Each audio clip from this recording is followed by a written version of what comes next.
Right. This video I'm going to show you how to straight wire your three-way switch if you snap it off, because I snapped mine and the switch was down, so then when I was turning my controller on, this is what was coming up. But I haven't got batteries in it. 2 seconds. This is what happens if it snaps and it's not in the right position. You'll get that, which I got this switch down, but that's what it was doing when this switch snapped, so I had to take it apart and straight wire the switch to make it work, just because I was on holiday at the time and I just not bothered replacing it. But I'm going to show you, I'm fitting new antennas, so I'm going to show you how I straight wired that switch just to get your controller going until you can put a new switch in it. Undo these 4 screws.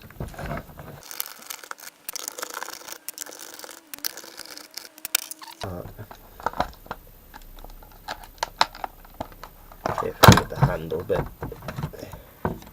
and pull it apart slow, because there's going to be wires attaching to your port on the back and your battery connectors, so make sure you don't pull on them too hard. And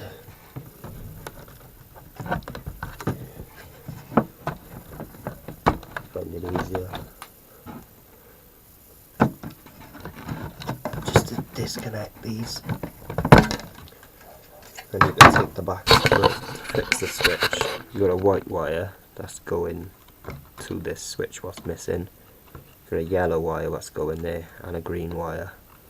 Basically you want to just join the white wire to the yellow wire, and I had to tape it up because I didn't even have heat shrink with me, so it was just a really temporary fix. I needed my controller to work. And then just take the end of the green wire up so I can arc on anything, and you bypass the one switch now and your controller will turn on. Then put your case back together and you're done.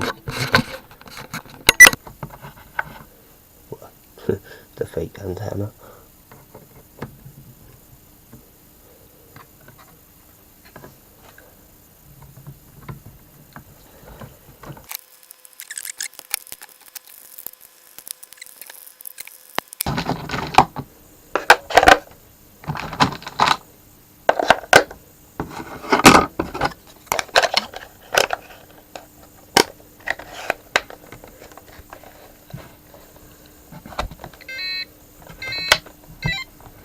There. Working.